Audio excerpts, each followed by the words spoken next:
একদা নবী করিম সাল্লাল্লাহু আলাইহি ওয়াসাল্লাম মক্কার একজন কাফেরের নিকটে ইসলামের দাওয়াত নিয়ে গেলেন। তার কাছে গিয়ে তাকে মায়ের কণ্ঠে ডেকে বললেন, হে অমুক ব্যক্তি, তুমি যে পথে আছো সেই পথটি ভুল। ইসলাম ধর্মই হচ্ছে একমাত্র সত্য এবং শান্তির ধর্ম। সুতরাং তোমরা পূজাপাঠ ছেড়ে ইসলাম ধর্ম কবুল করো। মহান আল্লাহ রব্বুল আলামিন তোমাদের পূর্বের সমস্ত গুনাহগুলো মাফ করে দিবেন। সেই ব্যক্তি নবী করিম সাল্লাল্লাহু আলাইহি ওয়াসাল্লামের কথা শুনে অট্টহাসি শুরু করল এবং তাকে তাচ্ছিল্যরূপে বলল, তুমি কি পাগল? এতদিনের ঐতিহ্য এবং পূর্বপুরুষ থেকে আমরা যে ধর্মটি পেয়েছি সেটি পরিত্যাগ করে তোমার এই নতুন প্রচলিত ধর্ম শুরু করব? কখনোই না। তার সাথে সাথে তার আশেপাশের সাথীসঙ্গীরাও তার সাথে মজা করে বলতে লাগল, হে মোহাম্মদ, এতদিন তোমাকে ভালো ভাবতাম, কিন্তু তুমি শেষমেশ এরকম করবে আমাদের জানা ছিল না। তুমি যদি এখন আমাদের কাছ থেকে চলে না যাও তাহলে আমরা তোমাকে অপমান করে ঘাড় ধাক্কা দিয়ে বের করতে বাধ্য হব। আর তোমার এই মিথ্যা ধর্মের বিজ্ঞাপন এবং প্রচার প্রসার যদি বন্ধ না করো তাহলে পাগল আখ্যায়িত করে তোমাকে মক্কা নগরী থেকে বের করে দেওয়া হবে। নবী করিম সাল্লাল্লাহু আলাইহি ওয়াসাল্লাম তাদেরকে পুনরায় বুঝাতে শুরু করলেন, কিন্তু তারা কিছুতেই বুঝতে চাইল না। তিনি যখন দেখতে পেলেন তারা কিছুতেই মানছে না এবং হাজার বুঝালেও তারা বুঝবে না, তখন তিনি মন খারাপ করে সেখান থেকে চলে আসলেন। তিনি অন্যত্র ইসলাম প্রচারের লক্ষ্যে মক্কা শহরের পথ দিয়েই হাঁটতে লাগলেন। হাঁটতে হাঁটতেই হঠাৎ তিনি দেখতে পেলেন সেই পথের একটু দূর দিয়েই একজন বৃদ্ধা মহিলা মাথার উপর পড়ে একটি ভারী বোঝা নিয়ে হেঁটে হেঁটে কোথাও যাচ্ছেন। দেখে মনে হচ্ছিল মহিলার বয়স এতটাও কম ছিল না। অন্যদিকে বোঝাটি ভারী হওয়ার কারণে সে হাঁটতে পারছিল না। তারপরও এক পা দো করে অনেক কষ্ট করে হাঁটছিল। মায়ার নবী মুহাম্মদ সাল্লাল্লাহু আলাইহি ওয়াসাল্লামের বিষয়টি দেখে আর সহ্য হল না। তিনি এক দৌড়ে সেই বৃদ্ধার কাছে গেলেন। সেই বৃদ্ধা মহিলার কাছে গিয়ে নবী করিম সাল্লাল্লাহু আলাইহি ওয়াসাল্লাম তাকে জিজ্ঞাসা করলেন, মা, আপনার কোনো সাহায্য লাগবে কি? বৃদ্ধা মহিলা নবীজির কথা শুনে তার মুখের দিকে তাকিয়ে রইল। সে বোঝা বইতে বইতে এতটাই ক্লান্ত হয়ে গিয়েছিল যে তার মুখ থেকে আর কথা বের হচ্ছিল না।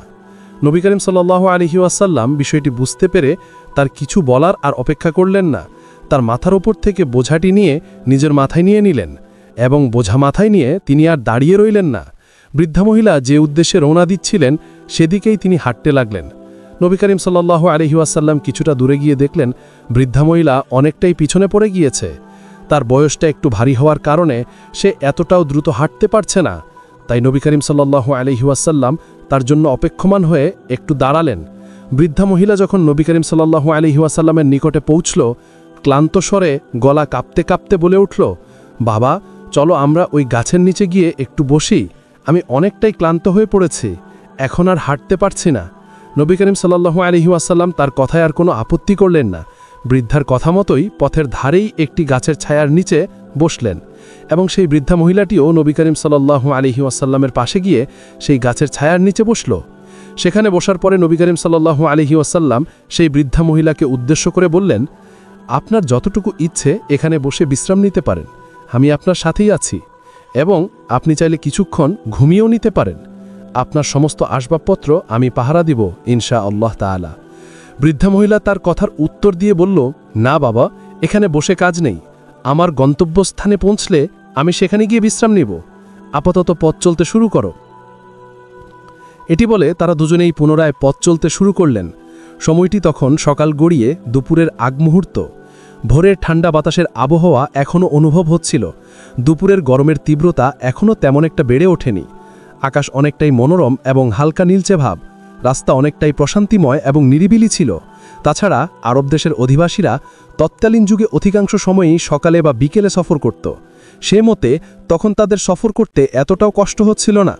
কিন্তু যখন তায়েফের পথে হাঁটতে শুরু করল এবং সকাল গড়িয়ে দুপুর শুরু হলো, তখন বৃদ্ধা মহিলার হাঁটতে অনেকটাই কষ্ট হচ্ছিল, কারণ তখন তায়েফের পথ ছিল পাথর এবং কাঁকড়যুক্ত।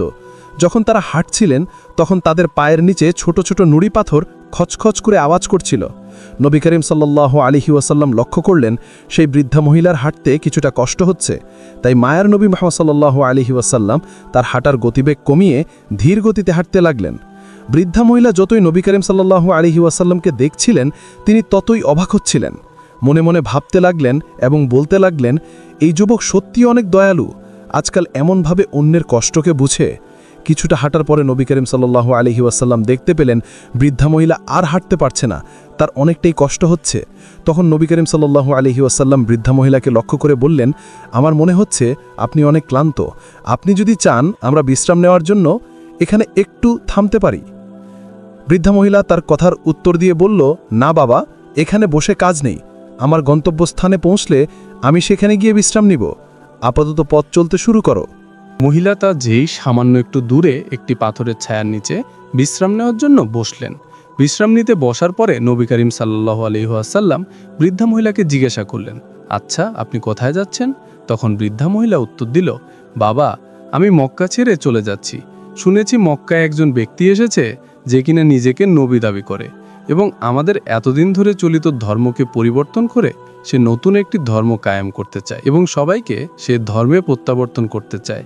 এবং সে নাকি এটাও বলে 7 আসমান এবং 7 জমিনের বাহিরে এবং ভিতরে যা কিছু রয়েছে সব কিছুই নাকি আল্লাহ নামে কেউ সৃষ্টি করেছে এবং আমাদের সকলেরই নাকি তারই ইবাদত করা উচিত, তার সাথে নাকি কারো শরিক করা যাবে না। আমরা এতদিন ধরে যেই দেবদেবীর পূজা করে যাচ্ছি, তাদের উপাসনা করে যাচ্ছি, সেটা নাকি হারাম এবং তা করা যাবে না। আমরা নিজেরাই খেয়ে পড়ে বাঁচতে পারি না, তার উপরে নাকি গরিব দুঃখীদের সেবা করতে হবে, তাদের নাকি অর্থ সম্পদ দান করতে হবে, সব ক্ষেত্রে নাকি ন্যায় বিচার করতে হবে, ওজনে নাকি কম দেওয়া যাবে না। তুমিই বলো বাবা, ওজনে যদি কম নাই দেওয়া হয় তাহলে কি ব্যবসায় লাভ হবে? আমি চাই না এসব আজগুবি কথার দ্বারা আমি এবং আমার সন্তান বা আমার আত্মীয় স্বজন কেউই প্রভাবিত হোক। তাই আমি শুরুতে এক জায়গায় গিয়ে ঠিকানা করছি এবং পরবর্তীতে আমার পরিবারবর্গ সবাইকে আমি সেখানে নিয়ে যাব। নবী করিম সাল্লাল্লাহু আলাইহি ওয়াসাল্লাম বৃদ্ধ মহিলার কথা শুধু শুনেই যাচ্ছিলেন। তিনি তার কথার কোনো প্রতিবাদ বা তার সাথে বিতর্কে লিপ্ত হলেন না। কিছুক্ষণ চুপ থেকে বৃদ্ধা মহিলা বলে উঠল, শোনো বাবা, তোমাকে একটি উপদেশ দেই। তুমি যদি কখনো মক্কায় ফিরে যাও, সেখানে গিয়ে তুমি খুবই সাবধানতার সাথে চলবে। অনেকেই নাকি তার কথায় মুক্ত হয়ে তার ধর্মটি গ্রহণ করে ফেলেছে। তুমি আবার তার ফাঁদে পা দিও না, তাহলে বিপদ হতে পারে। এতদিন যে ধর্ম পালন করছো সেই ধর্মটাই হচ্ছে উত্তম এবং সঠিক ধর্ম। নবী করিম সাল্লাল্লাহু আলাইহি ওয়াসাল্লাম এবারও তার কথায় কোনো হালচাল প্রকাশ করলেন না। তিনি একটু মুচকি হাসি দিয়ে বললেন, আচ্ছা ঠিক আছে, আপনি যেটা বলেছেন সেটা আমি অবশ্যই মনে রাখব। আপনার কোনো পানাহারের প্রয়োজন থাকলে সেটা পূরণ করে নিন, তারপরে আমরা পুনরায় পথ চলা শুরু করব। বৃদ্ধা নবীজির কথা শুনে তার পুটলি থেকে কয়েকটি খেজুর বের করল। সফরপুঞ্জি হিসেবে সে বৃদ্ধা মহিলা যে কয়েকটি খেজুর নিয়ে এসেছিল তার থেকে কিছু খেজুর নবী করিম সাল্লাল্লাহু আলাইহি ওয়াসাল্লামকে খাওয়ার জন্য দিল। কিন্তু নবী করিম সাল্লাল্লাহু আলাইহি ওয়াসাল্লাম সেই খেজুরগুলো না খেয়ে তাকে পুনরায় ফেরত দিয়ে বললেন, আপনার প্রয়োজন থাকলে আপনি এগুলো খেয়ে নেন, আমি ঠিক আছে, আমার এই মুহূর্তে কিছু খাবার অথবা পান করার প্রয়োজন নেই। বৃদ্ধা মহিলা নবীজি সাল্লাল্লাহু আলাইহি ওয়াসাল্লামকে যতই দেখছে ততই মুগ্ধ হয়ে যাচ্ছে। একে তো কোনো পারিশ্রমিক ছাড়াই এমন মোমসময় অবস্থায় এত ভারী একটি বোঝা বহন করছে, তার উপরে আবার বিশ্রাম নেওয়ার সময় খাবারও দিচ্ছে। কিন্তু সে গ্রহণ না করে নিজের কথা না ভেবে সে বৃদ্ধার কথা ভেবেই তাকে পুনরায় ফেরত দিচ্ছে। নবীজি যেহেতু খেজুরগুলো গ্রহণ করেনি, তাই বৃদ্ধা একাই সেগুলো খেয়ে তারা পুনরায় পথ চলতে শুরু করে। কয়েক ঘন্টা হাঁটার পরে যখন তারা তায়েফের কাছাকাছি পৌঁছালেন, তখন আকাশের রং একটু লালচে হতে শুরু করেছিল। সন্ধ্যা নামার আগেই তারা গন্তব্যে পৌঁছালেন। বৃদ্ধা হাঁটতে হাঁটতে এত ক্লান্ত হয়ে পড়েছিলেন যে তিনি বসে পড়লেন এবং হাঁপাতে লাগলেন। তখনই তিনি রাসূলুল্লাহ সাল্লাল্লাহু আলাইহি ওয়াসাল্লামের দিকে তাকিয়ে বলতে লাগলেন, তুমি সত্যিই অসাধারণ, তুমি আমার জন্য এত কষ্ট করলে অথচ কিছুই চাইলে না। এখন বলো তো তুমি কে? তখন রাসূলুল্লাহ সাল্লাল্লাহু আলাইহি ওয়াসাল্লাম একটু মৃদু হাসি দিয়ে বললেন, আমি মুহাম্মদ। বৃদ্ধা তার কথা শুনে অনেকটাই অবাক হয়ে গেল এবং বিস্ময়ের চোখে বড় বড় করে তার দিকে তাকাতে লাগলো। কিছুক্ষণ চুপ থাকার পরে বলতে লাগলো, তাহলে তুমিই সেই মুহাম্মদ? আমি তো শুনেছিলাম তুমি অনেক খারাপ, কিন্তু তুমি আমার এত উপকার করলে যা আমি কোনো দিনও ভুলব না। আর এমন কষ্ট স্বাভাবিকতা কেউ কারোর জন্য করবেও না। সত্যিই যদি তোমার ধর্ম এমন হয়ে থাকে তাহলে আমি তোমার ধর্ম কবুল করতে রাজি আছি। আমি শুধু একাই তোমার ধর্ম পালন করব বা তোমার ধর্ম গ্রহণ করব তা না, বরঞ্চ আমার আত্মীয় স্বজন, পাড়া প্রতিবেশী এবং আপনজন যারা আছে সকলকেই আমি দাওয়াত দিয়ে তোমার ধর্মের অনুসারী বানিয়ে ফেলব। এটা বলে বৃদ্ধা মহিলা ইসলাম ধর্ম গ্রহণ করে শান্তির ছায়াতলে চলে আসলো।